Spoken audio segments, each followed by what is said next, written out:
Yo, what's going on, y'all? Forward Fabian back with a video, man. Bill Clinton delights Democratic convention with Trump zingers. The soft-spoken Bill Clinton made his first major speech of 2024 presidential election cycle, landing several jabs at big homie Donald Trump, man. This is obviously made an appearance.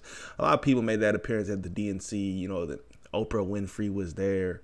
They tried to name drop, you know, of course the Obamas went on a whole little rant trying to say do the worst to Trump, essentially. But let's go and hop right into it. See what Mr. Bill Clinton got to say. Mr. Oval Office, you know what I'm saying? 2 days ago, I turned 78, the oldest man in my family of 4 generations. And the only personal vanity I want to assert is I'm still younger than Donald Trump. Kamala Harris is the only candidate in this race who has the vision, the experience, the temperament, the will, and yes, the sheer joy to get something done. What does her opponent do with his voice? He mostly talks about himself. He's like one of those tenors opening up before he walks out on stage, like I did, trying to get his lungs open by singing me, me, me, me, me, me. When Kamala Harris is president, every day will begin with you, you, you, you. This I guy. almost croaked in the first debate of this election season when President Trump said nobody respected America anymore like they did when he was president. Wait. And with a straight face. Look, you got to give him. He's a good actor. With a straight face, he cited as evidence of the respect that existed for us when he... This guy's a good actor himself to try to get us to believe that politicians ain't all about acting. The whole political game is an act.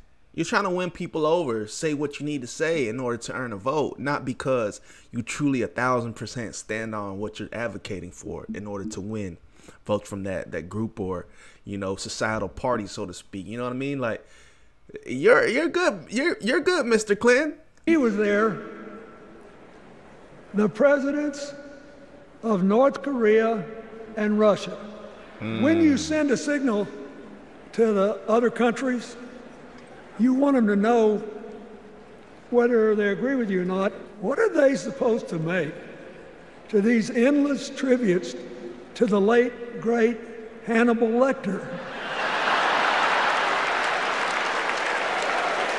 President Obama once gave me the great honor of saying I was the explainer-in-chief. Folks, I thought about it, and I don't know what to say. I want to say this from the bottom of my heart. I have no idea how many more of these I'll be able to come to. I started in '76, and I've been to every one since. From a man who once had the honor to be called in this convention, the man from hope. We need Kamala Harris, the president of joy, to lead us. Bro, just spewing, you know what I'm saying? Like, come on, bro. This will mention selecting Kamala was the very first decision I made when I became our nominee. It's the first decision I made my whole career. And this is actually Biden saying that. We not only know the guy, man, why are they even taking quotes from dude? Man, this is just funny to me. It's just funny to me how, like, they got y'all fooled. I mean, they don't got everybody fooled. They got a majority fooled. It's like, come on, man. We know that this is just, it's all a game. It's all a ploy. And the jokes were booty cheeks. Not gonna lie to you. The jokes were not there, my guy.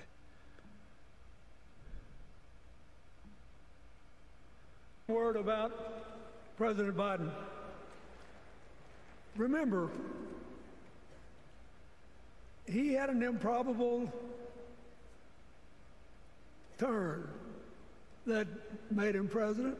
He don't even know what to say. And we were in the middle of a pandemic and an economic crash. He healed our sick and put the rest of us back to work. Yeah. And that's the thing, man. At DNC, where this is totally one-sided and biased, right? There's only going to be applause and gratitude and thanks being because everyone's aligned with that political party. Man, I don't even know why I be talking about this stuff, because politics is just a whole bunch of, it's just a comedy show at this point in time. And like, who really rocks with Bill Clinton like that? I mean, it's funny because the whole, I'm going to call him Mr. Oral in the Oval. You know what I'm saying? Mr. Oval Oral. The Oval Office, dude. You know, like the whole narrative with the whole scandal is what popularized Bill Clinton in mainstream media. That overshadows anything he did within his candidacy as president. So this is just, DNC is all about name dropping. Let's get some of these guys who are already Democrats or, you know, proving themselves to be Democrats in the public eye to speak. Let's get these names, and then like let's bash the Republican Party.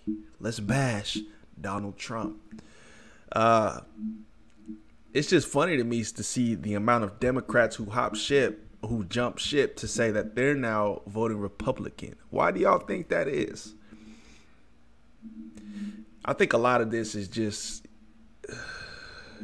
I don't know. Like, it's crazy to me, the interest I've kind of taken into the politics perspective just due to the lunacy. You know what I mean? And it's all fake. It's all fake, man. It's all fake. These guys will say do anything in order to earn votes, in order to make themselves look a certain way. A lot of people don't even, we're in a weird, I want to say we're in a weird, maybe it's too early to say this, but I was going to say we're in a weird era to where people aren't having repetitive terms. But obviously the Donald Trump thing only put him, you know, the whole investigation kind of put things to a standstill for him, you know, when he got all the accusations came about. You know, I think he would have naturally repeated terms or gone consecutively 8 years. But it seems we're in a period in time to where, you know, after Trump wins and Trump serves his term, like the future looking very meek. It's looking very grim. You know, it's looking very grim. I think we're going to enter an era to where we're just going through non-consecutive terms where presidents will be president for 4 years and then somebody else will be thrown in for 4 years, and then there's no stability in terms of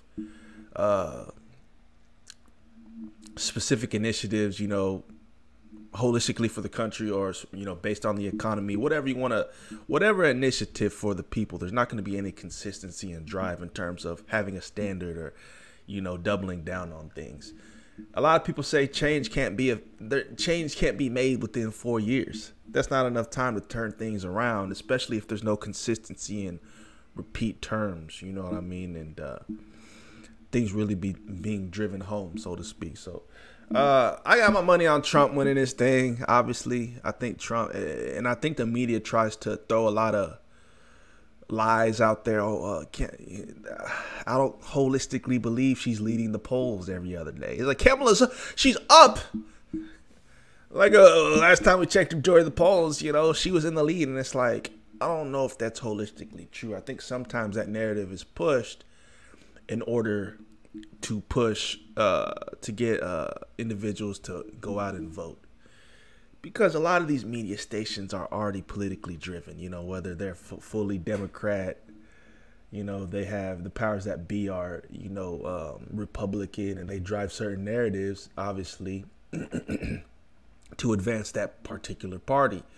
So if there's a whole Republican platform, you know, pushing a narrative that Kamala is in the lead, what's that going to do? Entice and encourage more Republicans to get out there and vote for Donald Trump.